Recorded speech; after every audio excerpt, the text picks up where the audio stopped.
ನಮಸ್ಕಾರ ವಿದ್ಯಾರ್ಥಿಗಳೇ, ದ್ವಿತೀಯ ಪಿಯುಸಿಯ ರಾಜ್ಯಶಾಸ್ತ್ರಕ್ಕೆ ಸಂಬಂಧಿಸಿದಂತೆ ಈ ಹಿಂದಿನ ವಿಡಿಯೋಗಳಲ್ಲಿ ಅಧ್ಯಾಯ 3ರವರೆಗಿನ ಸಂಪೂರ್ಣವಾದಂತಹ ಪ್ರಶ್ನೋತ್ತರಗಳನ್ನು ಕೊಟ್ಟಿದ್ದೇನೆ. ಈ ಒಂದು ವಿಡಿಯೋದ ಡಿಸ್ಕ್ರಿಪ್ಷನ್ ಅಲ್ಲಿ ಕೊಟ್ಟಿರ್ತೇನೆ, ನೀವು ಅದನ್ನ ರೆಫರ್ ಮಾಡಬಹುದು. ಅಧ್ಯಾಯ 4 ಸಂಪೂರ್ಣವಾದಂತಹ ಪ್ರಶ್ನೋತ್ತರಗಳು, ಸಾಮಾಜಿಕ ಚಳುವಳಿಗಳು ಮತ್ತು ಅವುಗಳ ರಾಜಕೀಯ ಪರಿಣಾಮಗಳು ಅನ್ನುವಂತಹದ್ದು ಈ ಒಂದು ಅಧ್ಯಾಯಕ್ಕೆ ಸಂಬಂಧಿಸಿದಂತದ್ದು. ಮೊದಲನೆಯದಾಗಿ 1 ಅಂಕದ ಪ್ರಶ್ನೋತ್ತರಗಳು. ನಾಸಿಕ್ನ ಕಲಾರಾಮ್ ದೇವಾಲಯವನ್ನು ಮೊದಲು ಪ್ರವೇಶಿಸಿದ ದಲಿತ ನಾಯಕರು ಯಾರು ಅಂತ ಇದೆ. ಅದು ಡಾಕ್ಟರ್ BR ಅಂಬೇಡ್ಕರ್ ಅವರು. ಇದು ಈ ಒಂದು ಪ್ರಶ್ನೆಯನ್ನ ಜೂನ್ 2018ರಲ್ಲಿ ಕೇಳಿರುವಂತಹದ್ದನ್ನ ನೋಡಬಹುದು. ವರ್ಣಾಶ್ರಮ ವ್ಯವಸ್ಥೆಯಲ್ಲಿದ್ದ 4 ವರ್ಗಗಳು ಯಾವುವು ಅಂತ ಕೇಳಿದರೆ ಅದು ಬ್ರಾಹ್ಮಣ, ಕ್ಷತ್ರಿಯ, ವೈಶ್ಯ ಮತ್ತು ಶೂದ್ರ. ಮೂಕನಾಯಕ ಪತ್ರಿಕೆಯನ್ನ ಪ್ರಾರಂಭಿಸಿದವರು ಯಾರು ಅಂತ ಇದೆ. ಅದು ಅಂಬೇಡ್ಕರ್. ಈ ಒಂದು ಪ್ರಶ್ನೆಯನ್ನ ಮಾರ್ಚ್ 2016 ಹಾಗೂ ಜೂನ್ 2015 ಹಾಗೂ 2017ರಲ್ಲಿ ಈ ಒಂದು ಪ್ರಶ್ನೆಯನ್ನ ಕೇಳಿರುವಂತಹದ್ದನ್ನ ನೋಡ್ಬೋದು. ಮನುಸ್ಮೃತಿ ಯಾವಾಗ ಅಳವಡಿಸಲಾಗಿತ್ತು ಅಂದ್ರೆ ಮನುಸ್ಮೃತಿಯನ್ನ ಕ್ರಿಸ್ತಪೂರ್ವ 185ರಲ್ಲಿ ಅಳವಡಿಸಲಾಗಿತ್ತು. ಜ್ಯೋತಿಬಾ ಫುಲೆಯವರು ಯಾವ ಪರಿಕಲ್ಪನೆಯ ಬಗ್ಗೆ ಒತ್ತಿ ಹೇಳಿದರು ಅಂದ್ರೆ ಅವರು ಅಕ್ಷರ ಕ್ರಾಂತಿಯ ಪರಿಕಲ್ಪನೆಯ ಬಗ್ಗೆ ಒತ್ತಿ ಹೇಳಿದ್ದಾರೆ. ಇನ್ನು ಸಾಮಾಜಿಕ ತಾರತಮ್ಯ ಎಂದರೇನು ಅಂತ ಕೇಳಿದರೆ ಸಮಾಜದಲ್ಲಿ ವಿವಿಧ ವರ್ಗ, ಜಾತಿ, ಧರ್ಮಗಳ ಆಧಾರದ ಮೇಲೆ ಸಮಾನ ಅವಕಾಶಗಳಿಂದ ವಂಚಿತರನ್ನಾಗಿಸುವಂತಹದ್ದೇ ಸಾಮಾಜಿಕ ತಾರತಮ್ಯ. ಈ ಒಂದು ಪ್ರಶ್ನೆಯನ್ನ ಮಾರ್ಚ್ 2018, 2019 ಮತ್ತು 2020ರಲ್ಲಿ ಈ ಒಂದು ಪ್ರಶ್ನೆಯನ್ನ ಕೇಳಿರುವಂತಹದ್ದನ್ನ ನೋಡಬಹುದು. ಹಾಗೆ ಆರ್ಥಿಕ ಶೋಷಣೆ ಎಂದರೇನು ಅಂತ ಕೇಳಿದರೆ ಎಲ್ಲರಿಗೂ ಆರ್ಥಿಕ ವಿಚಾರಗಳಲ್ಲಿ ಸಮಾನ ಅವಕಾಶಗಳನ್ನ ನೀಡದಿರುವುದೇ ಆರ್ಥಿಕ ಶೋಷಣೆ. ಈ ಒಂದು ಪ್ರಶ್ನೆಯನ್ನ ಜೂನ್ 2016ರಲ್ಲಿ ಕೇಳಿರುವಂತಹದ್ದನ್ನ ನೋಡ್ಬೋದು. ಇದು ಮಂಡಲ್ ಆಯೋಗ ಯಾವಾಗ ಜಾರಿಗೆ ಬಂದಿತ್ತು ಅಂತ. ಮಂಡಲ್ ಆಯೋಗವು 1979ರಲ್ಲಿ ಜಾರಿಗೆ ಬಂತು. ಸತಿ ಪದ್ಧತಿಯನ್ನ ಹೋಗಲಾಡಿಸಲು ಹೋರಾಡಿದಂತಹ ನಾಯಕರು ಯಾರು ಅಂದ್ರೆ ರಾಜಾ ರಾಮ್ ಮೋಹನ್ ರಾಯರು. ವಿಧವಾ ಪುನರ್ವಿವಾಹ ಕಾಯ್ದೆ ಯಾವಾಗ ಜಾರಿಗೆ ಬಂದಿತ್ತು ಅಂತ ಇದೆ. ಅದು 1856ರಲ್ಲಿ ಜಾರಿಗೆ ಬರುತ್ತೆ. ಭಾರತದಲ್ಲಿ ರಾಷ್ಟ್ರೀಯ ಮಹಿಳಾ ಆಯೋಗ ಯಾವಾಗ ಜಾರಿಗೆ ಬಂದಿತ್ತು ಅಂದ್ರೆ ಅದು 1992ರಲ್ಲಿ ಜಾರಿಗೆ ಬಂತು. ಶೋಷಿತ ಮಹಿಳೆಯರಿಗೆ ಶಿಕ್ಷಣ ಪ್ರಾರಂಭಿಸಿದ ಪ್ರಥಮ ಶಿಕ್ಷಕಿಯನ್ನು ಹೆಸರಿಸಿ ಅಂತ ಕೇಳಿದರೆ ಅದು ಸಾವಿತ್ರಿ ಬಾಪುಲೆ ಅವರು. ಒಂದು ಪ್ರಶ್ನೆಯನ್ನ ಮಾರ್ಚ್ 2015ರಲ್ಲಿ ಕೇಳಲಾಗಿದೆ. ಹಾಗೆ ಕೌಟುಂಬಿಕ ದೌರ್ಜನ್ಯ ಕಾಯ್ದೆ ಯಾವಾಗ ಜಾರಿಗೆ ಬಂದಿತ್ತು ಅಂದ್ರೆ ಅದು 2005ರಲ್ಲಿ ಜಾರಿಗೆ ಬರುತ್ತೆ. ಈ ಒಂದು ಪ್ರಶ್ನೆಯನ್ನ ಜೂನ್ 2018, ಸೆಪ್ಟೆಂಬರ್ 2020ರಲ್ಲಿ ಈ ಒಂದು ಪ್ರಶ್ನೆಯನ್ನ ಕೇಳಲಾಗಿದೆ. ಹಾಗೆ AITUCಯನ್ನ ವಿಸ್ತರಿಸಿ ಅಂತ ಕೇಳಿದರೆ ಅದು all India trade Union Congress. ಇನ್ನು INTUCಯನ್ನ ವಿಸ್ತರಿಸಿ ಅಂತ ಕೇಳಿದರೆ Indian National Trade Union Congress ಅಂತ. ಹಾಗೆ CITU ಅನ್ನ ವಿಸ್ತರಿಸಿ ಅಂತ ಕೇಳಿದರೆ centre for Indian trade union. ಹಾಗೆ UTUCಯನ್ನ ವಿಸ್ತರಿಸಿ ಅಂತ ಕೇಳಿದರೆ ಯುನೈಟೆಡ್ ಟ್ರೇಡ್ ಯೂನಿಯನ್ ಕಾಂಗ್ರೆಸ್ ಅಂತ ಹೇಳ್ಬಿಟ್ಟು. ಹಾಗೆ BMS ಅನ್ನ ವಿಸ್ತರಿಸಿ ಅಂತ ಕೇಳಿದರೆ ಭಾರತೀಯ ಮಜ್ದೂರ್ ಸಂಘ. ಇನ್ನು HMPಯನ್ನ ವಿಸ್ತರಿಸಿ ಅಂತ ಕೇಳಿದರೆ ಮಜ್ದೂರ್ ಪಂಚಾಯತ್ ಅಂತ ಹೇಳ್ಬಿಟ್ಟು. HMS ವಿಸ್ತರಿಸಿ ಅಂತ ಕೇಳಿದರೆ ಹಿಂದೂ ಮಜ್ದೂರ್ ಸಭಾ. ಯಾವ ದಿನವನ್ನ ಕಾರ್ಮಿಕರ ದಿನವನ್ನಾಗಿ ಆಚರಿಸಲಾಗುತ್ತದೆ ಅಂತ ಇದೆ. ಮೇ 1ರಲ್ಲಿ ಈ ಒಂದು ಪ್ರಶ್ನೆಯನ್ನ ಜೂನ್ 2018 ಮತ್ತು ಸೆಪ್ಟೆಂಬರ್ 2020ರಲ್ಲಿ ಈ ಒಂದು ಪ್ರಶ್ನೆಯನ್ನ ಕೇಳಲಾಗಿದೆ. ರೈತರ ಮೂಲ ಕಸುಬು ಯಾವುದು ಅಂತ ಇದೆ. ಅದು ರೈತರ ಮೂಲ ಕಸುಬು ಕೃಷಿ. BKU ಅನ್ನ ವಿಸ್ತರಿಸಿ ಅಂತ ಕೇಳಿದರೆ ಭಾರತೀಯ ಕಿಸಾನ್ ಯೂನಿಯನ್.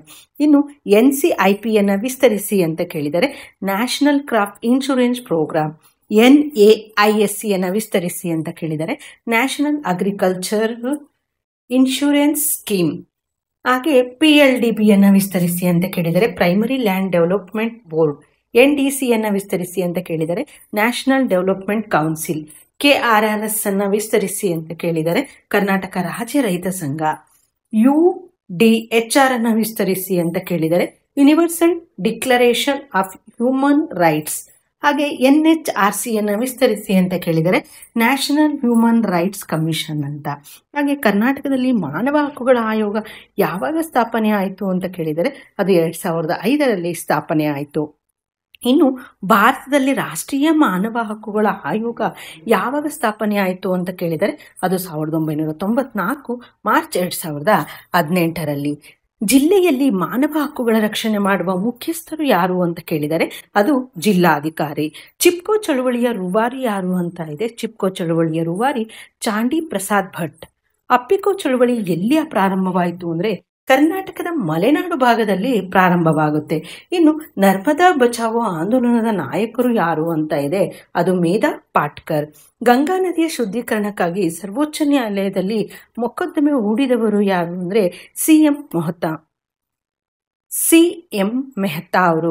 ಜೀವ ವೈವಿಧ್ಯತಾ ಕಾಯ್ದೆ ಯಾವಾಗ ಜಾರಿಗೆ ಬಂದಿತ್ತು ಅಂದರೆ 2005ರಲ್ಲಿ ಜಾರಿಗೆ ಬರುತ್ತೆ.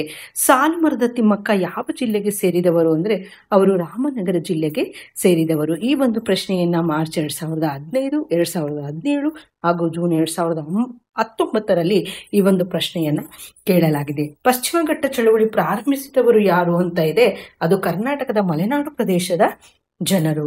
ಯಾವ ದಿನದಂದು ವಿಶ್ವ ಪರಿಸರ ದಿನವನ್ನ ಆಚರಿಸಲಾಗುತ್ತದೆ? ಜೂನ್ 5ರಂದು ವಿಶ್ವ ಪರಿಸರ ದಿನವನ್ನು ಆಚರಿಸಲಾಗುತ್ತೆ. ಈ ಒಂದು ಪ್ರಶ್ನೆಯನ್ನು 2017ರಲ್ಲಿ ಕೇಳಿರುವಂತದ್ದನ್ನು ನೋಡಬಹುದು. 2 ಅಂಕದ ಪ್ರಶ್ನೋತ್ತರಗಳು. ಕರ್ನಾಟಕದಲ್ಲಿ ದಲಿತ ಸಂಘರ್ಷ ಸಮಿತಿಯನ್ನ ಯಾರು ಮತ್ತು ಯಾವಾಗ ಸ್ಥಾಪಿಸಿದರು ಅಂತ ಇದೆ ಅದು ಕರ್ನಾಟಕದಲ್ಲಿ ದಲಿತ ಸಂಘರ್ಷ ಸಮಿತಿಯನ್ನ 1974ರಲ್ಲಿ ಬಿ ಕೃಷ್ಣಪ್ಪನವರು ಸ್ಥಾಪಿಸ್ತಾರೆ. ಇನ್ನು ದಲಿತರೆ ಎಂದರೆ ಯಾರು ಅಂತ ಇದೆ ಸಾಮಾಜಿಕ, ಆರ್ಥಿಕ, ಶೈಕ್ಷಣಿಕ, ರಾಜಕೀಯ ಮತ್ತು ಸಾಂಸ್ಕೃತಿಕವಾಗಿ ಶೋಷಣೆಗೆ ಒಳಗಾದಂತಹವರನ್ನ ದಲಿತರು ಅಂತ ಹೇಳ್ಬಿಟ್ಟು ಕರೀತಾರೆ. ದಲಿತ ಸಮುದಾಯದ ಅಸ್ಪೃಶ್ಯರು ಮತ್ತು ಪಂಚಮರನ್ನ ಒಳಗೊಂಡಿದೆ. ಹಾಗೆ ದಲಿತ ಕಾಯ್ದೆಯ ವಿಶೇಷತೆ ಏನು ಅಂದ್ರೆ ದೌರ್ಜನ್ಯಕ್ಕೆ ಒಳಗಾದಂತಹ ವ್ಯಕ್ತಿಗಳಿಗೆ ಕಾನೂನು ಸಲಹೆ, ಸಾಮಾಜಿಕ ಮತ್ತು ಆರ್ಥಿಕ ಬೆಂಬಲ ನೀಡುವಲ್ಲಿ ಅಧಿಕಾರಿಗಳು ಸೂಕ್ತ ಕ್ರಮವನ್ನ ಕೈಗೊಳ್ಳುವಂತಹದ್ದು, ಪ್ರಕರಣಗಳನ್ನು ಶೀಘ್ರವಾಗಿಯೇ ಇತ್ಯರ್ಥಗೊಳಿಸಲು ಪ್ರಯತ್ನಿಸುವಂತಹದ್ದು. ಅಂಬೇಡ್ಕರರ 3 ವಾಣಿಗಳು ಯಾವುವು ಅಂತ ಇದೆ ಅದು ಶಿಕ್ಷಣ, ಸಂಘಟನೆ ಮತ್ತು ಹೋರಾಟ. ಈ ಒಂದು ಪ್ರಶ್ನೆಯನ್ನ ಜೂನ್ 2019ರಲ್ಲಿ ಕೇಳಿರುವಂತಹದ್ದನ್ನ ನೋಡಬಹುದು. ಪ್ರಾಚೀನ ಕಾಲದ 4 ಸಾಮಾಜಿಕ ವರ್ಗಗಳು ಯಾವುವು ಅಂತ ಕೇಳಿದರೆ ಅದು ಬ್ರಾಹ್ಮಣ, ಕ್ಷತ್ರಿಯ, ವೈಶ್ಯ ಮತ್ತು ಶೂದ್ರ. ಈ ಒಂದು ಪ್ರಶ್ನೆಯನ್ನ ಮಾರ್ಚ್ 2015, 2019, ಜೂನ್ 2017 ಹಾಗೂ ಸೆಪ್ಟೆಂಬರ್ 2020ರಲ್ಲಿ ಕೇಳಿರುವಂತಹದ್ದನ್ನ ನೋಡಬಹುದು.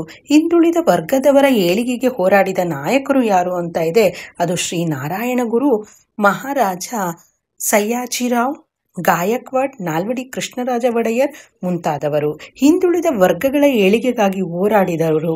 ಹಾಗೆ ಕರ್ನಾಟಕದಲ್ಲಿ ಹಿಂದುಳಿದ ವರ್ಗಗಳ ಹೋರಾಟ ಎಲ್ಲಿ ಮತ್ತು ಯಾವಾಗ ಪ್ರಾರಂಭವಾಯಿತು ಅಂದರೆ ಅದು 1920ರಲ್ಲಿ ಕಾಂತರಾಜೆ ಅರಸ್ರವರ ನೇತೃತ್ವದಲ್ಲಿ ಮೈಸೂರು ಸಂಸ್ಥಾನದಲ್ಲಿ ಪ್ರಾರಂಭವಾಯಿತು. ಇನ್ನು ಹಿಂದೂ ವಿಡೋಸ್ ಹೋಮ್ ಎಲ್ಲಿ ಮತ್ತು ಯಾವಾಗ ಸ್ಥಾಪನೆ ಆಯಿತು ಅಂದರೆ ಹಿಂದೂ ವಿಡೋಸ್ ಹೋಮ್ 1899ರಲ್ಲಿ ಪೂನಾದಲ್ಲಿ ಸ್ಥಾಪನೆ ಆಗ್ತದೆ. ಈ ಒಂದು ಪ್ರಶ್ನೆಯನ್ನ ಮಾರ್ಚ್ 2017, 2020, ಜೂನ್ 2015ರಲ್ಲಿ ಕೇಳಿರುವಂತಹದ್ದನ್ನ ನೋಡಬಹುದು. ಲಿಂಗ ಅಸಮಾನತೆಯನ್ನು ಅಳಿಸಲು ಜಾರಿಗೆ ಬಂದಿರುವ ಯಾವುದಾದರೂ 2 ಕಾಯ್ದೆಗಳನ್ನು ತಿಳಿಸಿ ಅಂತ ಕೇಳಿದರೆ ಅದು ಕೌಟುಂಬಿಕ ನ್ಯಾಯಾಲಯಗಳ ಕಾಯ್ದೆ, ಅದು 1954. ಇನ್ನು ವಿಶೇಷ ವಿವಾಹ ಕಾಯ್ದೆ 1954ರಲ್ಲಿ. ಇನ್ನು ಮಹಿಳೆಯರ ರಕ್ಷಣೆಗೆ ಸಂಬಂಧಿಸಿದ 2 ಕಾಯ್ದೆಗಳನ್ನು ತಿಳಿಸಿ ಅಂತ ಕೇಳಿದರೆ ಅದು ವರದಕ್ಷಿಣೆ ನಿಷೇಧ ಕಾಯ್ದೆ 1961, ಗೃಹ ಹಿಂಸೆಯ ನಿಷೇಧ ಕಾಯ್ದೆ 2005ರಲ್ಲಿ. ಈ ಒಂದು ಪ್ರಶ್ನೆಯನ್ನ ಮಾರ್ಚ್ 2020, ಜೂನ್ 2016ರಲ್ಲಿ ಈ ಒಂದು ಪ್ರಶ್ನೆ ಕೇಳಿರುವಂತಹದ್ದನ್ನ ನೋಡಬಹುದು. 2 ಭಾರತೀಯ ಕಮ್ಯುನಿಸ್ಟ್ ನಾಯಕರನ್ನ ಹೆಸರಿಸಿ ಅಂತ ಕೇಳಿದರೆ ಎಸ್.ಎ. ಡಾಂಗೆ, ಇ.ಎಂ.ಎಸ್. ನಂಬೂದ್ರಿಪಾಡ್ ಅನ್ನುವಂತಹದ್ದು. ಕಾರ್ಮಿಕರೆಂದರೆ ಯಾರು ಅಂತ ಕೇಳಿದರೆ ಕೃಷಿ ಮತ್ತು ಕೈಗಾರಿಕೆಗಳಲ್ಲಿ ನಮ್ಮ ದೈಹಿಕ ಶ್ರಮದ ಮೂಲಕ ಕೆಲಸ ಮಾಡುವವರೇ ಕಾರ್ಮಿಕರು. ಯಾವುದಾದರೂ 2 ಕಾರ್ಮಿಕ ಕಾಯ್ದೆಗಳನ್ನು ತಿಳಿಸಿ ಅಂತ ಕೇಳಿದರೆ ಕಾರ್ಮಿಕ ಪರಿಹಾರ ಕಾಯ್ದೆ 1923, ವೇತನ ಬಟವಾಡೆ ಕಾಯ್ದೆ 1936, ಕರ್ನಾಟಕ ರೈತ ಸಂಘದ 2 ನಾಯಕರನ್ನು ತಿಳಿಸಿ ಅಂತ ಕೇಳಿದರೆ ಅದು ಎಂ.ಡಿ. ನಂಜುಂಡಸ್ವಾಮಿ ಹಾಗೆ ಎನ್.ಡಿ. ಸುಂದರೇಶ್. ಈ ಒಂದು ಪ್ರಶ್ನೆಯನ್ನ ಮಾರ್ಚ್ 2018 ಮತ್ತು ಜೂನ್ 2015ರಲ್ಲಿ ಕೇಳಿರುವಂತದ್ದನ್ನ ನೋಡಬಹುದು. ಖೇಡಾ ಚಳವಳಿಯ 2 ಪ್ರಮುಖ ಕಾರಣಗಳು ಯಾವುವು ಅಂತ ಕೇಳಿದರೆ ಅದು ಬಂಗಾಳ ಸರ್ಕಾರ ನೀಲಿ ಬೆಳೆಯನ್ನ ನಿಷೇಧಿಸಿದ್ದು, ಇನ್ನು ರೈತರ ಭೂಮಿಯನ್ನ ವಶಪಡಿಸಿಕೊಂಡದ್ದು ಹಾಗೂ ಹೆಚ್ಚು ಮೊತ್ತದ ತೆರಿಗೆ ವಿಧಿಸಿದ್ದು ಖೇಡಾ ಚಳವಳಿಗೆ ಕಾರಣವಾಗುತ್ತೆ. ಇನ್ನು ಮಾನವ ಹಕ್ಕುಗಳನ್ನ ಅರ್ಥೈಸಿ ಅಂತ ಕೇಳಿದರೆ, ಮಾನವನಿಂದ ಬೇರ್ಪಡಿಸಲಾಗದಂತಹ ಹಕ್ಕುಗಳನ್ನು ಮಾನವ ಹಕ್ಕುಗಳು ಅಂತ ಹೇಳ್ಬಿಟ್ಟು ಕರೀತಾರೆ. ಧರ್ಮ, ಜಾತಿ, ಲಿಂಗ, ಬಣ್ಣ, ಜನ್ಮಸ್ಥಳ, ಸ್ಥಾನಮಾನ ಮುಂತಾದವುಗಳ ಅಂತರವಿಲ್ಲದೆ ಎಲ್ಲರೂ ಈ ಹಕ್ಕುಗಳನ್ನು ಅನುಭವಿಸ್ತಾರೆ. ಇನ್ನು ಮರ್ಯಾದೆ ಹತ್ಯೆ ಎಂದರೇನು ಅಂತ ಕೇಳಿದರೆ, ಆಧುನಿಕತೆಯ ಪರಿಣಾಮವಾಗಿ ಯುವಜನತೆ ಅಂತರ್ಜಾತಿ ಮತ್ತು ಅಂತರ್ಧರ್ಮೀಯ ವಿವಾಹಗಳನ್ನು ಮಾಡಿಕೊಳ್ಳುತ್ತಿದ್ದಾರೆ. ಇದನ್ನು ತಪ್ಪಿಸಲು ಮತ್ತು ಕುಟುಂಬದ ಗೌರವವನ್ನು ಕಾಪಾಡಿಕೊಳ್ಳಲು ಹಿರಿಯರು ನಡೆಸಲಾಗುತ್ತಿರುವಂತಹ ಹತ್ಯೆಗಳನ್ನು ಮರ್ಯಾದೆ ಹತ್ಯೆಗಳು ಅಂತ ಹೇಳ್ಬಿಟ್ಟು ಕರೆಯಲಾಗುತ್ತೆ. ಈ ಒಂದು ಪ್ರಶ್ನೆಯನ್ನು ಜೂನ್ 2018ರಲ್ಲಿ ಕೇಳಿರುವಂತಹದ್ದನ್ನು ನೋಡಬಹುದಾಗಿದೆ. ಪರಿಸರ ಚಳುವಳಿಗೆ ಸಂಬಂಧಿಸಿದಂತ 2 ಕಾಯ್ದೆಗಳನ್ನು ತಿಳಿಸಿ ಅಂತ ಕೇಳಿದರೆ, ಅದು ವನ್ಯ ಮಾಲಿನ್ಯ ಸಂರಕ್ಷಣಾ ಕಾಯ್ದೆ 1972 ಹಾಗೆ ಜಲಮಾಲಿನ್ಯ ತಡೆ ಮತ್ತು ನಿಯಂತ್ರಣ ಕಾಯ್ದೆ 1974. ಪರಿಸರ ಎಂದರೇನು ಅಂತ ಇದೆ, ಜೈವಿಕ ಮತ್ತು ಅಜೈವಿಕ ಅಂಶಗಳನ್ನು ಒಳಗೊಂಡಿರುವಂತಹ ಭೌತಿಕ ವಾತಾವರಣವನ್ನೇ ಪರಿಸರ ಅಂತ ಹೇಳ್ಬಿಟ್ಟು ಕರೀತಾರೆ. ಪರಿಸರವು ಹವಾಮಾನ, ವಾಯುಗುಣ, ಗಾಳಿ, ನೀರು, ಬೆಳಕು, ಬೆಂಕಿ, ಮಣ್ಣು ಮತ್ತಿತರೆ ಅಂಶಗಳನ್ನು ಒಳಗೊಂಡಿರುತ್ತದೆ. ಈ ಒಂದು ಪ್ರಶ್ನೆಯನ್ನ ಮಾರ್ಚ್ 2016ರಲ್ಲಿ ಕೇಳಿರುವಂತಹದ್ದನ್ನು ನೋಡಬಹುದು. ಮತ್ತು 10 ಅಂಕಗಳ ಪ್ರಶ್ನೆಗಳು. ದಲಿತ ಚಳುವಳಿಯ ಕಾರಣಗಳು ಯಾವುವು ಅಂತ ಇದೆ. ಈ ಒಂದು ಪ್ರಶ್ನೆಯನ್ನ ಮಾರ್ಚ್ 2016 ಮತ್ತು 2019ರಲ್ಲಿ ಕೇಳಿರುವಂತಹದ್ದನ್ನು ನೋಡಬಹುದು. ಆರ್ಥಿಕವಾಗಿ, ಸಾಮಾಜಿಕವಾಗಿ, ಶೈಕ್ಷಣಿಕವಾಗಿ ಹಾಗೂ ಸಾಂಸ್ಕೃತಿಕವಾಗಿ ಶೋಷಿತರಾದಂತಹವರನ್ನ ದಲಿತರಂತ ಹೇಳ್ಬಿಟ್ಟು ಕರೆಯಲಾಗುತ್ತೆ. ಉದಾಹರಣೆಗೆ ಆದಿ ಕರ್ನಾಟಕ, ಆದಿ ದ್ರಾವಿಡ, ಆದಿ ಆಂಧ್ರ, ಆದಿ ಜಾಂಬವ, ಆದಿ ಮಹರ್ ಮುಂತಾದವುಗಳು. ದಲಿತ ಚಳವಳಿಗೆ ಕಾರಣಗಳು ಅಂತ ಕೇಳಿದರೆ, ಸಾಮಾಜಿಕ ಅಸಮಾನತೆ, ಆರ್ಥಿಕ ಅಸಮಾನತೆ, ತಾರತಮ್ಯ ಭಾವನೆ, ಅರಿವಿನ ಕೊರತೆ, ರಾಜಕೀಯ ಅಸಮಾನತೆ. ಇನ್ನು ಇದರ ವಿವರಣೆಯನ್ನು ಬರೀಬೇಕಾಗುತ್ತೆ. ಸಾಮಾಜಿಕ ಅಸಮಾನತೆ, ಸಮಾಜದಲ್ಲಿ ವಿವಿಧ ವರ್ಗ, ಜಾತಿ, ಧರ್ಮಗಳ ಆಧಾರದ ಮೇಲೆ ಶ್ರೇಷ್ಠ ಮತ್ತು ಕನಿಷ್ಠ, ಮೇಲು ಕೀಳು ಎಂಬ ತಾರತಮ್ಯಗಳಿಂದ ಶೋಷಣೆ ಮತ್ತು ದೌರ್ಜನ್ಯ ಮಾಡುವುದೇ ಸಾಮಾಜಿಕ ಅಸಮಾನತೆ. ದಲಿತರು ತಮ್ಮ ನಿಜ ಜೀವನದಲ್ಲಿ ಅನುಭವಿಸಿದಂತಹ ಶೋಷಣೆ ಮತ್ತು ಸಾಮಾಜಿಕ ಅನ್ಯಾಯದ ವಿರುದ್ಧ ಹೋರಾಟ ಮಾಡಲು ಚಳುವಳಿಗಳನ್ನು ನಡೆಸಿದರು.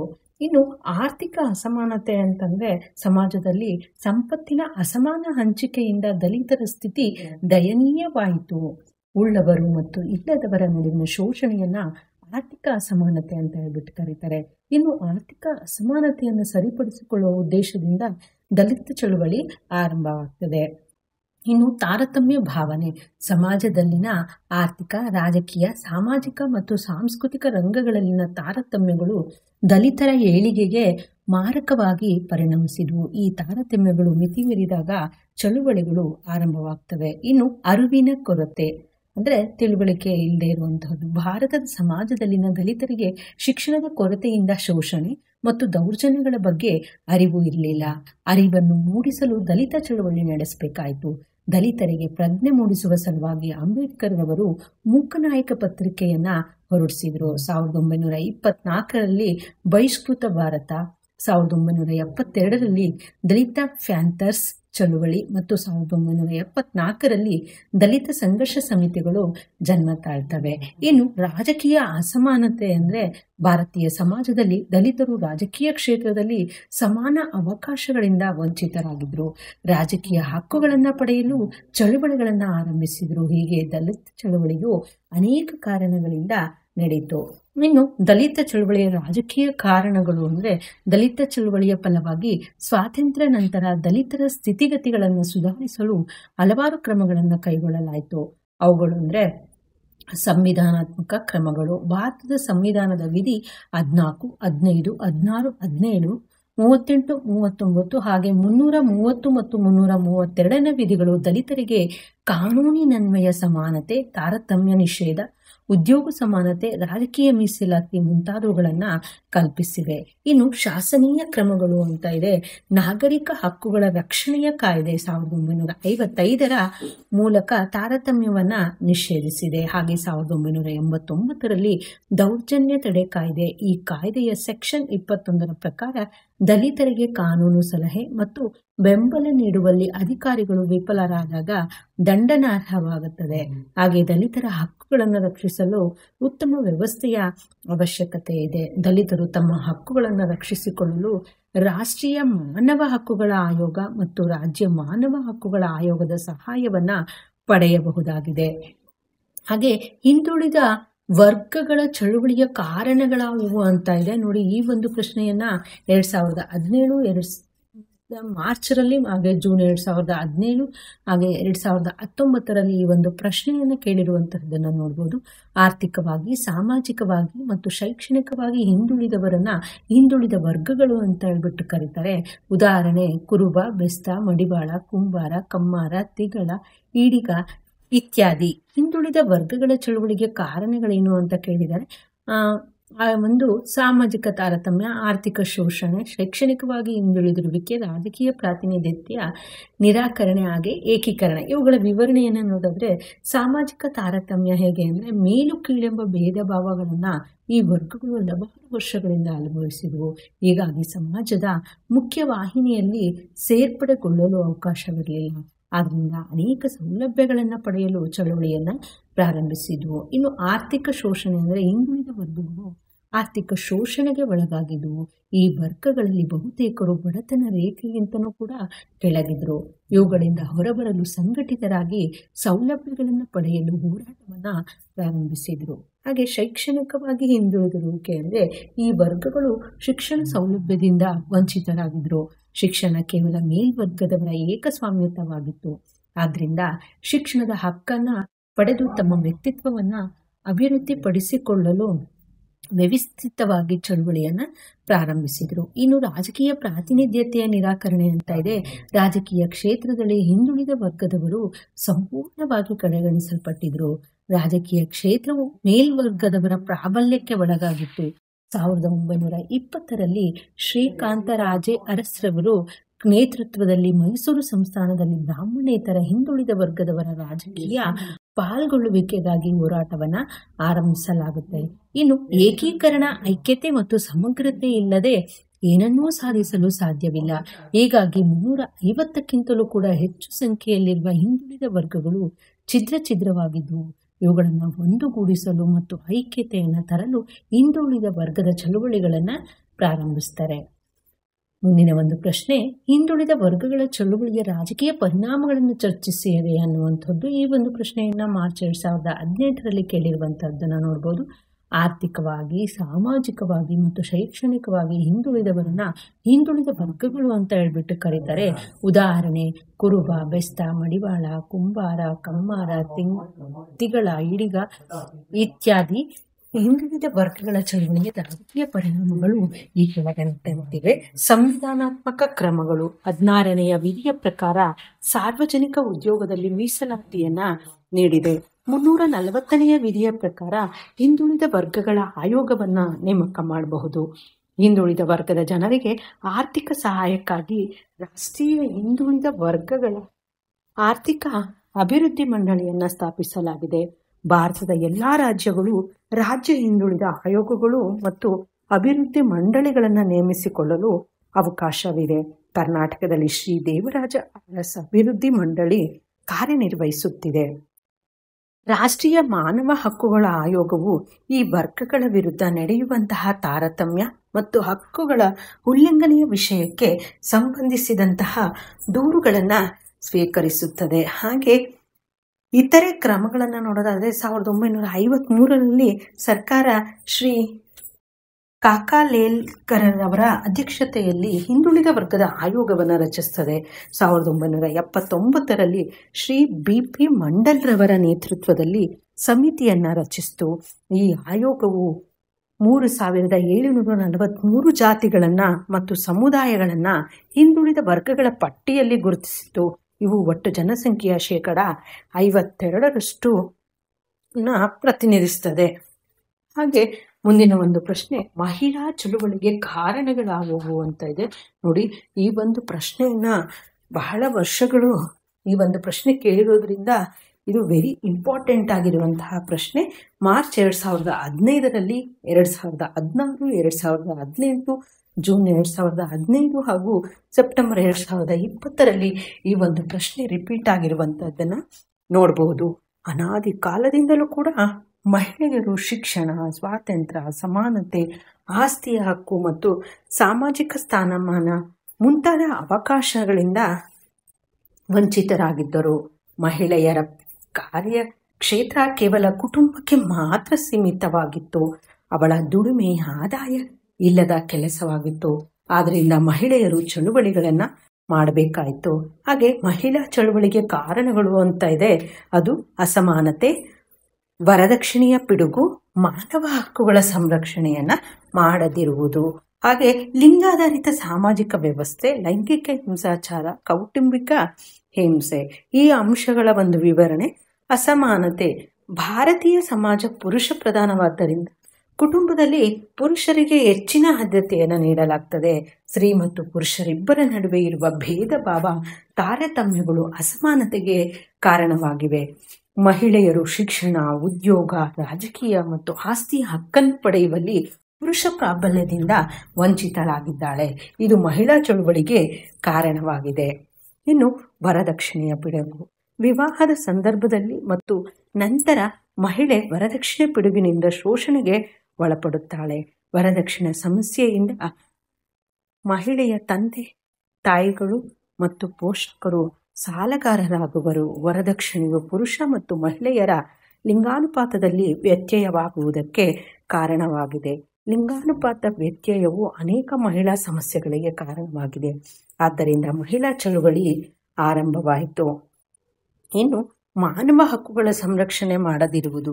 ಮಹಿಳೆಯರ ಮೇಲಿನ ದೌರ್ಜನ್ಯಗಳು ಜೀವಿಸುವ ಹಕ್ಕು, ಸ್ವಾತಂತ್ರ್ಯದ ಹಕ್ಕು, ಅಭಿವ್ಯಕ್ತಿಯ ಹಕ್ಕು ಮತ್ತು ಇತರೆ ಮಾನವ ಹಕ್ಕುಗಳನ್ನು ಉಲ್ಲಂಘಿಸಿದೆ.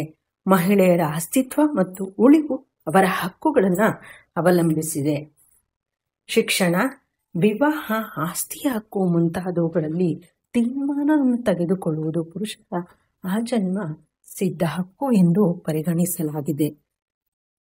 ಲಿಂಗಾಧಾರಿತ ಸಾಮಾಜಿಕ ವ್ಯವಸ್ಥೆ.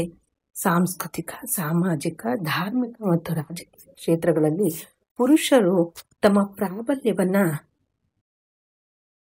ಹೊಂದಿದ್ದು ಮಹಿಳೆಯರ ಮೇಲೆ ತಮ್ಮ ದೌರ್ಜನ್ಯವನ್ನು ನಿರಂತರವಾಗಿ ಮುಂದುವರಿಸಿಕೊಂಡು ಬರುತ್ತಿದ್ದಾರೆ. ಅವರನ್ನು ಗುಲಾಮ ಎಂದು ಪರಿಗಣಿಸಿದ್ದಾರೆ.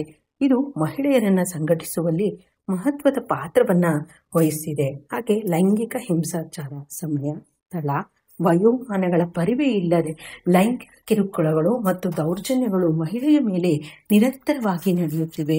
ಈ ಕಾರಣದಿಂದಾಗಿ ಮಹಿಳೆಯರು ಒಗ್ಗಟ್ಟಾಗಿ ಸಾಮಾಜಿಕ ನ್ಯಾಯವನ್ನು ಪಡೆಯುವ ಸಲುವಾಗಿ ಹೋರಾಟವನ್ನು ಪ್ರಾರಂಭಿಸಿದ್ದಾರೆ. ಇನ್ನು ಕೌಟುಂಬಿಕ ಹಿಂಸೆ. ಮನೆ ಕೆಲಸ, ಮಕ್ಕಳ ಲಾಲನೆ ಪಾಲನೆ, ಪೋಷಣೆ ಸಂಬಂಧಿತ ಕೆಲಸ ಕಾರ್ಯಗಳನ್ನು ಮಹಿಳೆಯ ಜವಾಬ್ದಾರಿ ಎಂದು ಪರಿಗಣಿಸಲಾಗಿದೆ.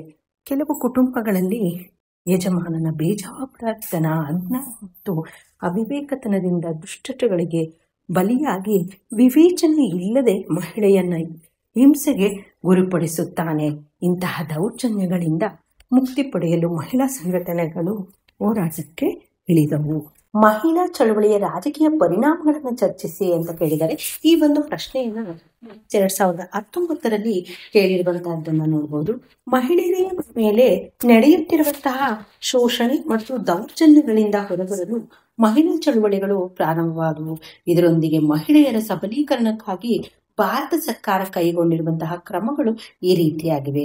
ಸಂವಿಧಾನಾತ್ಮಕ ಅವಕಾಶಗಳು, ಶಾಸನಾತ್ಮಕ ಕ್ರಮಗಳು, ಮಹಿಳೆಯರಿಗಾಗಿ ವಿಶೇಷ ಕಾನೂನುಗಳು, ಮಹಿಳೆಯರಿಗಾಗಿ ವಿಶೇಷ ಸವಲತ್ತುಗಳು, ಸ್ಥಳೀಯ ಸಂಸ್ಥೆಗಳಲ್ಲಿ ಮೀಸಲಾತಿ, ಹೆಣ್ಣು ಮಗುವಿಗಾಗಿ ರಾಷ್ಟ್ರೀಯ ಕಾರ್ಯ ಯೋಜನೆ, ಮಹಿಳಾ ಸಬಲೀಕರಣಕ್ಕಾಗಿ ರಾಷ್ಟ್ರೀಯ ಯೋಜನೆ. ಇನ್ನು ಈ ಅಂಶಗಳ ಒಂದು ವಿವರಣೆ. ಸಂವಿಧಾನಾತ್ಮಕ ಅವಕಾಶಗಳು. ಭಾರತ ಸಂವಿಧಾನದ 14, 15, 15ನೇ 3 ಹಾಗೂ 16 ಮತ್ತು 34A ಹಾಗೆ 39B ಮತ್ತು 42ನೇ ವಿಧಿಗಳು ಲಿಂಗಾಧಾರಿತ ಅಸಮಾನತೆಯನ್ನ ಮತ್ತು ತಾರತಮ್ಯವನ್ನ ನಿವಾರಿಸುತ್ತದೆ. ಹಾಗೆ ಶಾಸನಾತ್ಮಕ ಕ್ರಮಗಳು. ಭಾರತ ದಂಡ ಸಂಹಿತೆ ಸೆಕ್ಷನ್ 376 ಅತ್ಯಾಚಾರ ಅಪರಾಧ ನಿಯಂತ್ರಣ, ಭಾರತ ಸಂಹಿತೆ ಸೆಕ್ಷನ್ 363ರಿಂದ 373ರವರೆಗೆ ಅಪಹರಣ ಮತ್ತು ದುರುದ್ದೇಶಗಳಿಗೆ ಹೆಣ್ಣು ಮಕ್ಕಳನ್ನು ಬಳಸಿಕೊಳ್ಳುವುದನ್ನು ನಿಷೇಧಿಸಿದೆ. ಭಾರತ ದಂಡ ಸಂಹಿತೆ ಸೆಕ್ಷನ್ 498A ಪ್ರಕಾರ ವರದಕ್ಷಿಣೆಗಾಗಿ ಕಿರುಕುಳ ನೀಡುವುದನ್ನು ನಿಷೇಧಿಸುತ್ತದೆ. ಮಹಿಳೆಯರಿಗಾಗಿ ವಿಶೇಷ ಕಾನೂನುಗಳು.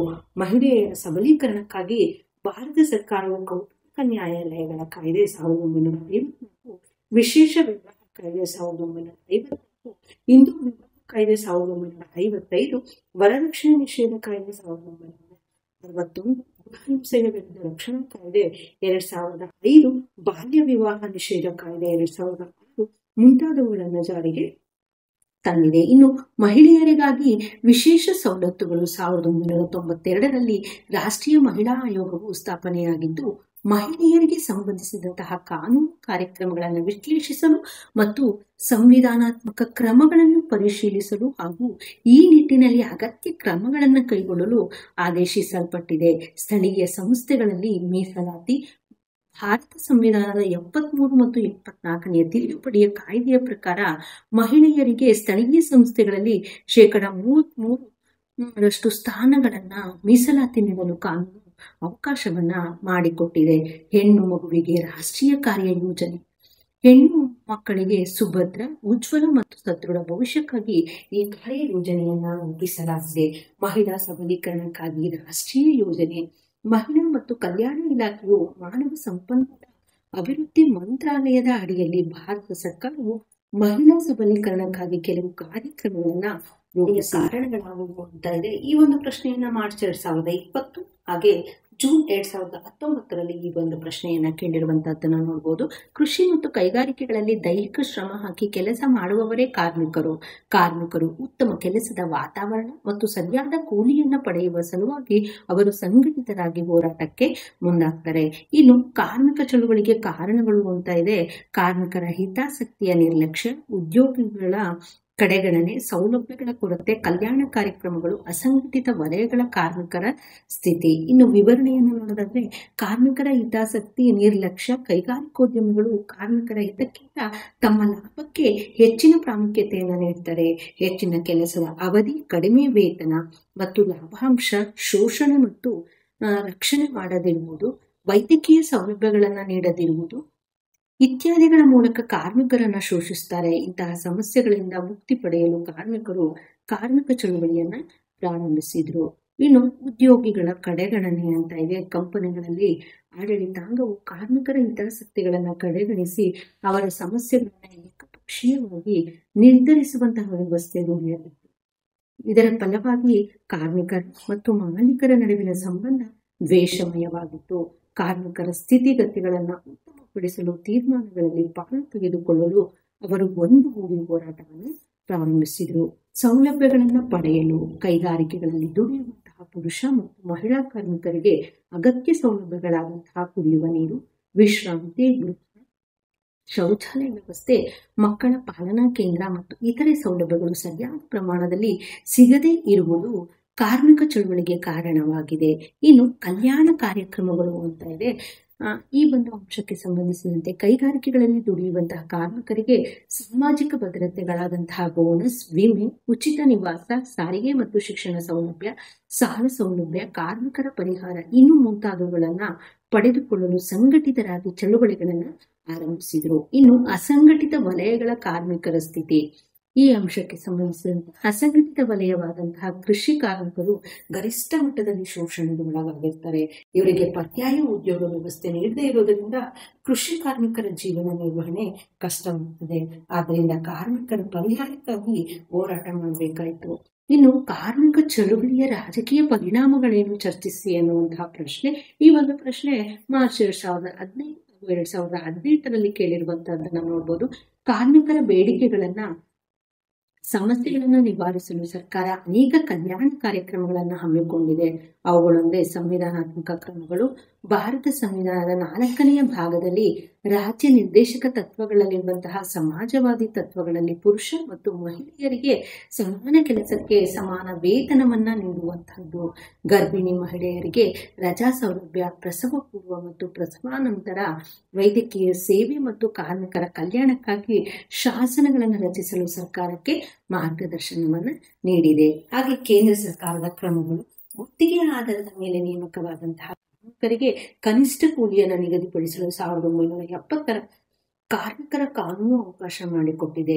ಕಾರ್ಮಿಕರ ಪರಿಹಾರ ಕಾಯ್ದೆ 1923ರ ವೇತನ ಬಟವಾಡೆ ಕಾಯ್ದೆ 1936ರ ಹಾಗೂ ರಜಾ ಕಾಯ್ದೆ 1942, ಕನಿಷ್ಠ ವೇತನ ಕಾಯ್ದೆ 1948, ಕಾರ್ಮಿಕರ ರಾಜ್ಯ ವಿಮಾ ಕಾಯ್ದೆ 1948, ಕಾರ್ಮಿಕರ ಭವಿಷ್ಯ ನಿಧಿ ಕಾಯ್ದೆ 1965, ಬೋನಸ್ ಕಾಯ್ದೆ 1965 ಮುಂತಾದ ಕ್ರಮಗಳನ್ನು ಕೈಗೊಳ್ಳುವ ಮೂಲಕ ಕ್ರಮವನ್ನು ವಹಿಸಿರುವಂತಹದ್ದನ್ನು ನೋಡಬಹುದು. ಹಾಗೆ ಕಾರ್ಲ್ ಮಾರ್ಕ್ಸ್ ಅವರು ಹೇಳಿದಂತೆ ವಿಶ್ವದ ಕಾರ್ಮಿಕರೇ ನೀವೆಲ್ಲ ಒಂದಾಗಿ ಗುಲಾಮಗಿರಿಯ ಸಂಕೋಲೆಗಳನ್ನು ಹೊರತುಪಡಿಸಿ ನೀವೇನನ್ನೂ ಕಳೆದುಕೊಳ್ಳುವುದಿಲ್ಲ. ಇಂದು ಕಾರ್ಮಿಕ ಶಕ್ತಿಯ ಮಹತ್ವವನ್ನು ಗುರುತಿಸುವ ಸಲುವಾಗಿ ಜಗತ್ತಿನಾದ್ಯಂತ ಮೇ 1 ಕಾರ್ಮಿಕರ ದಿನವನ್ನಾಗಿ ಆಚರಿಸಲಾಗುತ್ತೆ. ಇನ್ನು ರೈತ ಚಳವಳಿಯ ಪ್ರಮುಖ ಕಾರಣಗಳು, ಈ ಒಂದು ಪ್ರಶ್ನೆಯನ್ನು ಜೂನ್ 2015 ಕೇಳಿರುವಂತದ್ದನ್ನು ನೋಡಬಹುದು. ಭೂ ಮಾಲೀಕರ ಪಟ್ಟಭದ್ರ ಹಿತಾಸಕ್ತಿಗಳು ಮತ್ತು ಕೆಲಸಗಾರರನ್ನು ಜೀತದಾಳುಗಳಾಗಿ ನೋಡುವಂತಹ ಮನೋಭಾವವು ರೈತ ಚಳವಳಿಯ ಹುಟ್ಟಿಗೆ ಕಾರಣವಾಗಿದೆ. ಚೌಧರಿ ಚರಣ್ ಸಿಂಗ್, ಶರದ್ ಜೋಶಿ, ಮಹೇಂದ್ರ ಸಿಂಗ್ ಟಕಾಯತ್, ತಮಿಳುನಾಡಿನ ನಾರಾಯಣ ಸ್ವಾಮಿ ನಾಯ್ಡು, ಹಾಗೆ ಕರ್ನಾಟಕದ ರಾಜ್ಯ ರೈತ ಸಂಘದ professor M Manjundaswamy, N T Sundaresh, A Somalingaiah, Sheshareddy ಇನ್ನು ಮುಂತಾದ ರೈತ ಸಮಸ್ಯೆಗಳನ್ನು ಬಗೆಹರಿಸಲು ಹೋರಾಟವನ್ನ ನಡೆಸಿದ್ರು. ಇನ್ನು ರೈತ ಚಳವಳಿಗೆ ಕಾರಣಗಳು: ವಂಚಿತರ ಭಾವನೆ, ರೈತ ಸಮಸ್ಯೆಗಳ ಕಡೆಗಣನೆ, ಸಾಲದ ಹೊರೆ, ಪ್ರಾಕೃತಿಕ ವಿಕೋಪಗಳು, ಅವೈಜ್ಞಾನಿಕ ಭೂಸ್ವಾಧೀನ, ಬೆಂಬಲದ ಬೆಲೆ ಸಮಸ್ಯೆ. ಈ ಅಂಶಗಳ ವಿವರಣೆಯನ್ನು ನೋಡೋದಾದ್ರೆ, ವಂಚಿತ ಭಾವನೆ, ಸಂಘಟಿತ ವಲಯಕ್ಕೆ ಹೋಲಿಸಿದರೆ ರೈತರು ಗುಣಮಟ್ಟದ ಬೀಜ, ರಾಸಾಯನಿಕ ಗೊಬ್ಬರ ಮತ್ತು ಕ್ರಿಮಿನಾಶಕಗಳ ಕೊರತೆಯನ್ನ ಎದುರಿಸ್ತಾ ಇದ್ರು. ಇವುಗಳನ್ನ ಪರಿಹರಿಸಿಕೊಳ್ಳಲು ಸಂಘಟಿತರಾಗಿ ಹೋರಾಟವನ್ನ ಪ್ರಾರಂಭಿಸಿದ್ರು. ರೈತರ ಸಮಸ್ಯೆಗಳ ಕಡೆಗಣನೆ: ಭಾರತದಲ್ಲಿ ಬ್ರಿಟಿಷರ ಕಾಲದಿಂದಲೂ ರೈತರ ಸಮಸ್ಯೆಗಳು ಕಡೆಗಣಿಸಲ್ಪಟ್ಟಿವೆ. ಉದಾಹರಣೆಗೆ, ಬ್ರಿಟಿಷ್ ಸರ್ಕಾರ ಬಂಗಾಳ ಪ್ರಾಂತ್ಯದಲ್ಲಿ ನೀಲಿ ಬೆಳೆ ಬೆಳೆಯುವುದನ್ನು ನಿಷೇಧಿಸಿ ರೈತರ ಭೂಮಿಯನ್ನು ವಶಪಡಿಸಿಕೊಂಡು ಹೆಚ್ಚು ಮೊತ್ತದ ತೆರಿಗೆಯನ್ನ ವಿಧಿಸಿತು. ಈ ಎಲ್ಲಾ ಕಾರಣಗಳು ಖೇಡಾ ಚಳುವಳಿಗೆ ಕಾರಣವಾದವು. ಹೀಗೆ ರೈತರ ಅಂದಿನಿಂದ ಇಂದಿನವರೆಗೆ ಹಲವಾರು ಸಮಸ್ಯೆಗಳು ಚಳುವಳಿಯನ್ನ ಹೂಡಲು ಕಾರಣವಾಗ್ತವೆ. ಇನ್ನು ಸಾಲದ ಹೊರೆ: ರೈತರು ಬ್ಯಾಂಕ್ ಮತ್ತು ಇತರೆ ಹಣಕಾಸು ಸಂಸ್ಥೆಗಳಿಂದ ಸಾಲ ಪಡೆದು ಅದನ್ನ ಮರುಪಾವತಿ ಮಾಡಲು ಸಾಧ್ಯವಾಗದೆ ಸಂಕಷ್ಟಕ್ಕೆ ಒಳಗಾಗಿದ್ದಾರೆ. ಮಾರುಕಟ್ಟೆ ಏರಿಳಿತ, ಮಧ್ಯವರ್ತಿಗಳ ಹಾವಳಿ, ಸಾಲ ಮತ್ತು ಬಡ್ಡಿಯ ಹೊರೆ ಹೆಚ್ಚಾಗಿ ರೈತರು ಆತ್ಮಹತ್ಯೆಗೆ ಮುಂದಾಗ್ತಿದ್ದಾರೆ. ಇದರಿಂದ ಹೊರಬರಲು ರೈತರ ಚಳುವಳಿ ಹುಟ್ಕೊಂಡವು. ಇನ್ನು ಪ್ರಾಕೃತಿಕ ವಿಕೋಪಗಳನ್ನು ನೋಡೋದಾದ್ರೆ, ಭಾರತದ ರೈತರು ಅನಿವಾರ್ಯವಾಗಿ ನೆರೆ ಹಾವಳಿ, ಬರಗಾಲ, ಕೀಟಬಾಧೆ, ಭೂಸವಕಳಿ ಮತ್ತು ಬರಡು ಭೂಮಿ ಇತ್ಯಾದಿ ಸಂಕಷ್ಟಗಳಿಗೆ ಒಳಗಾಗಬೇಕಾಗಿದೆ. ಇದು ರೈತ ಚಳುವಳಿಗೆ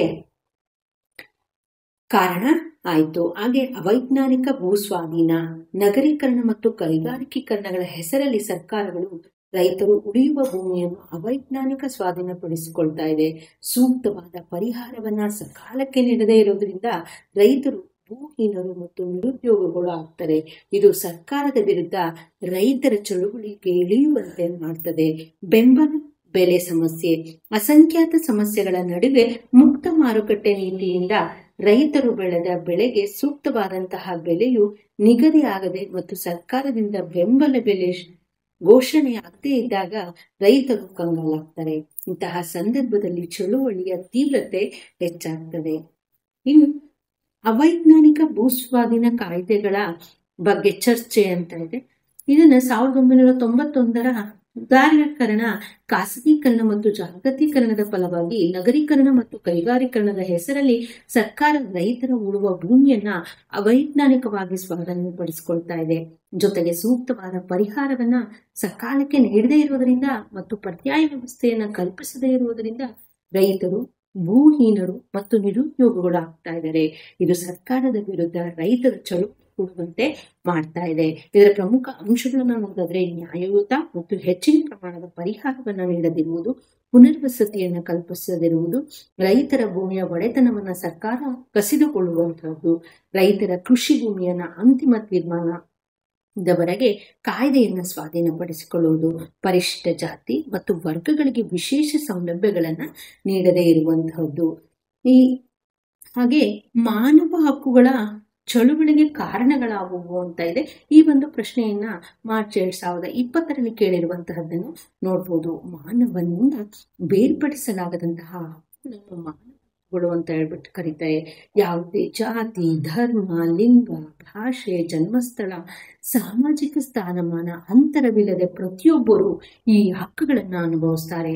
ಉದಾಹರಣೆಗೆ ಜೀವಿಸುವಂತಹ ಹಕ್ಕು, ಸ್ವಾತಂತ್ರ್ಯದ ಹಕ್ಕು, ಸಮಾನತೆಯ ಹಕ್ಕು ಮುಂತಾದವುಗಳು ಸಾರ್ವತ್ರಿಕ ಮಾನವ ಹಕ್ಕುಗಳ ಘೋಷಣೆಯನ್ನ ವಿಶ್ವಸಂಸ್ಥೆ ತನ್ನ ನಡಾವಳಿಯಲ್ಲಿ 10ನೇ ಡಿಸೆಂಬರ್ 1948ರಲ್ಲಿ ಅಳವಡಿಸಿಕೊಂಡಿತು.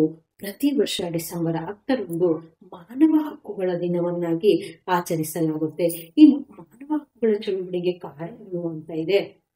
ನಾಗರಿಕ ಹಕ್ಕುಗಳ ರಕ್ಷಣೆ, ದಾಸ್ಯದಿಂದ ವಿಮೋಚನೆ, ಕೌಟುಂಬಿಕ ಜೀವನದ ರಕ್ಷಣೆ, ದಲಿತರ ಹಕ್ಕುಗಳ ರಕ್ಷಣೆ, ಮೊಕದ್ದಮೆಗಳನ್ನು ದಾಖಲಿಸಲು ನಿರಾಕರಣೆ. ಈ ಅಂಶಗಳ ವಿವರಣೆಯನ್ನು ನೋಡೋದಾದ್ರೆ, ನಾಗರಿಕ ಹಕ್ಕುಗಳ ರಕ್ಷಣೆ ಸಾಮಾನ್ಯವಾಗಿ ಹುಟ್ಟಿರುವ ಮಾನವರೆಲ್ಲರೂ ತಮ್ಮ ವ್ಯಕ್ತಿತ್ವವನ್ನ ರೂಪಿಸಿಕೊಳ್ಳಲು ಸ್ವತಂತ್ರರಾಗಿರ್ತಾರೆ.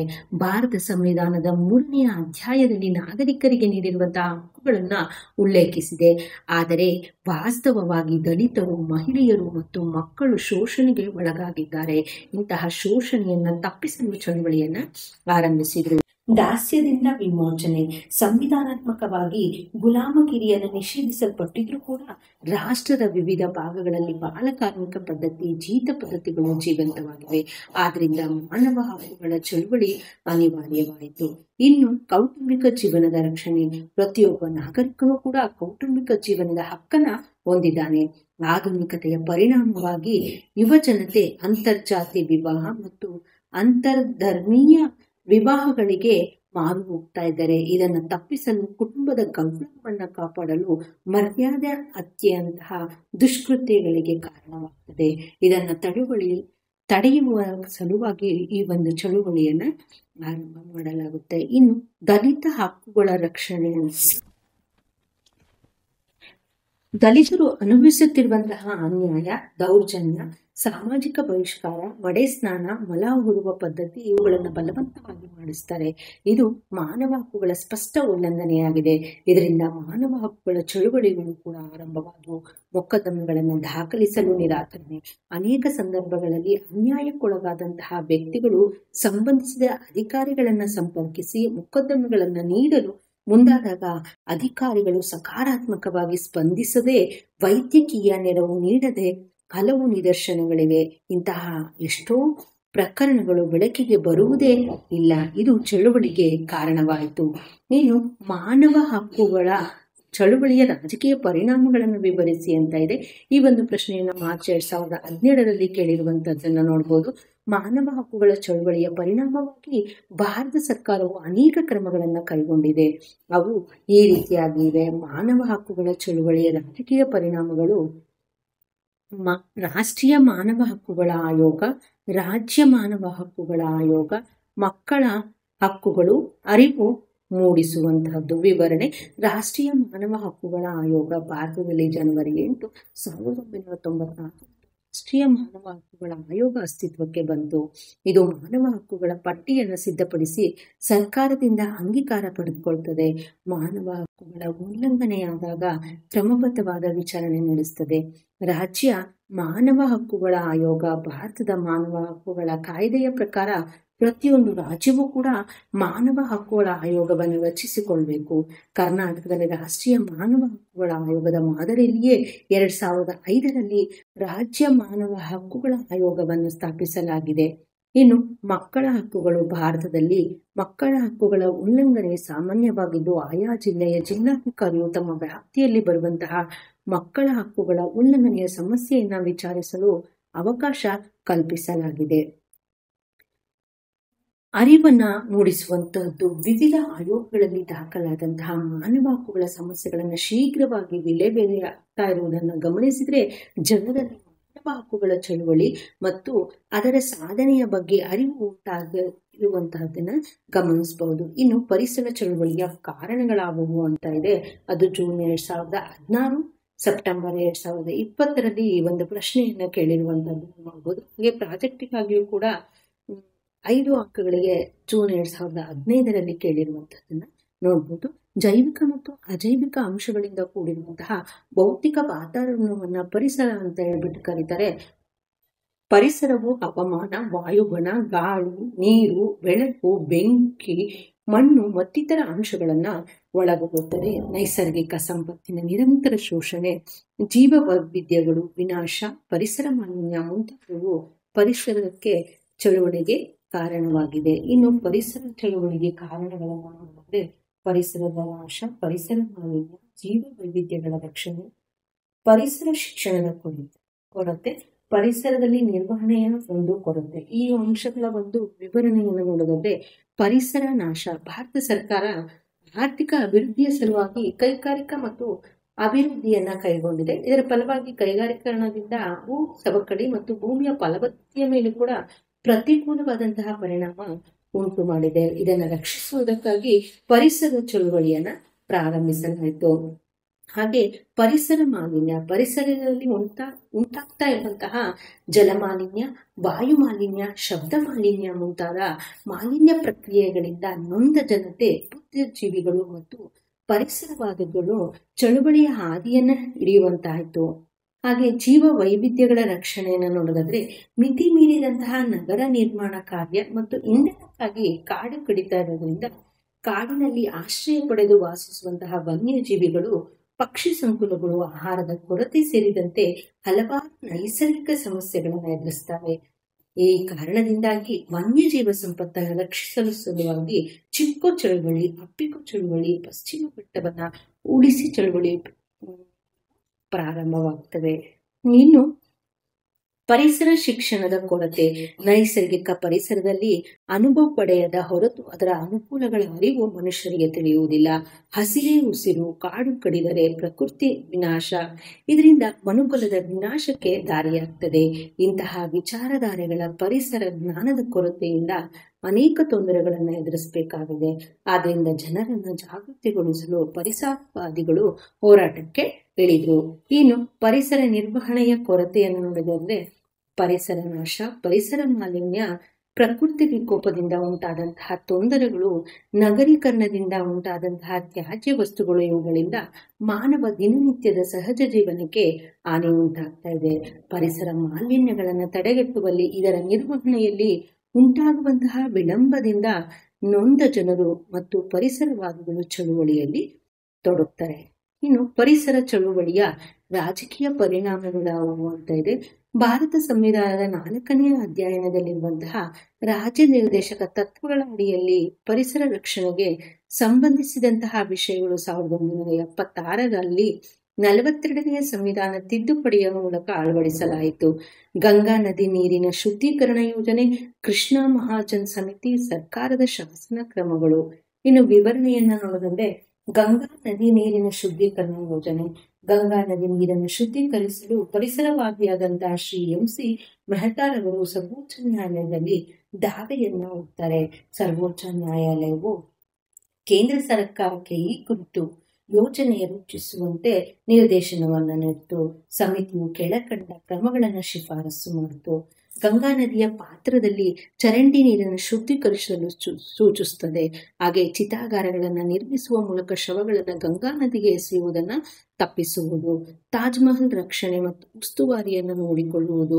ಕೃಷ್ಣಾ ಮಹಾಜನ್ ಸಮಿತಿ ವಿಶ್ವವಿಖ್ಯಾತ ತಾಜ್ ಮಹಲಿನ ಸುತ್ತ ಮಾಲಿನ್ಯವನ್ನು ತಪ್ಪಿಸಲು ಕೃಷ್ಣ ಮಹಾಜನ್ ಸಮಿತಿಯ ಸದಸ್ಯರಾದ SK ಘೋಷ್ ಮತ್ತು RC ತ್ರಿವೇದಿಯವರು ಒಂದು ಅಧ್ಯಯನವನ್ನ ನಡೆಸಿದ್ರು. ಇದು ತನ್ನ ವರದಿಯನ್ನು 1996ರಲ್ಲಿ ಕೇಂದ್ರ ಸರ್ಕಾರಕ್ಕೆ ಸಲ್ಲಿಸಿತು. ಇದರಲ್ಲಿ ಮುಂದಿನ ಜನಾಂಗದ ಸಲುವಾಗಿ ರಕ್ಷಿಸಲು ಬೇಕಾದ ಕ್ರಮಗಳನ್ನು ಕೈಗೊಳ್ಳುವಂತಹದ್ದು. ಇನ್ನು ಸರ್ಕಾರದ ಶಾಸನ ಕ್ರಮಗಳನ್ನು ನೋಡೋದಾದ್ರೆ ಭಾರತ ಸರ್ಕಾರ ಪರಿಸರ ಸಂಬಂಧಿ ಕೆಲವು ಶಾಸನಗಳನ್ನು ರಚಿಸುತ್ತದೆ. ಅವುಗಳು ಅಂತಂದ್ರೆ ವನ್ಯ ಮಾಲಿನ್ಯ ಸಂರಕ್ಷಣಾ ಕಾಯ್ದೆ 1972, ಜಲಮಾಲಿನ್ಯ ತಡೆ ಮತ್ತು ನಿಯಂತ್ರಣ ಕಾಯ್ದೆ 1974, ಅರಣ್ಯ ಸಂರಕ್ಷಣಾ ಕಾಯ್ದೆ 1980, ಜೀವ ವೈವಿಧ್ಯ ಕಾಯ್ದೆ 2002 ಮುಂತಾದವು. ಇನ್ನು ಕೆಲವು ಪ್ರಮುಖ ಕಾರ್ಮಿಕ ಸಂಘಟನೆಗಳನ್ನು ನೋಡೋದಾದ್ರೆ all India trade Union Congress AITUC, ಇದು ಸಮಾಜವಾದಿ ತತ್ವಗಳ ತಳಹದಿಯ ಮೇಲೆ ನಿಂತಿದ್ದು 1926ರಲ್ಲಿ ಪ್ರಾರಂಭವಾಯಿತು. ಕಾರ್ಮಿಕರ ಸಂಘವಾಗಿ ಕಾರ್ಯನಿರ್ವಹಿಸ್ತಾ ಇದ್ದಂತಹ ಈ ಸಂಘ ಸ್ವತಂತ್ರೋತ್ತರ ಭಾರತದಲ್ಲಿ ಕಮ್ಯುನಿಸ್ಟರ ಹಿಡಿತಕ್ಕೆ ಬಂದಿತು. ಇದರ ಮುಖ್ಯ ಉದ್ದೇಶ ಕೈಗಾರಿಕೆಗಳ ರಾಷ್ಟ್ರೀಕರಣ, ಕಾರ್ಮಿಕ ಹಕ್ಕುಗಳ ರಕ್ಷಣೆ ಮತ್ತು ಕಾರ್ಮಿಕ ಕಲ್ಯಾಣ ಮುಂತಾದವು.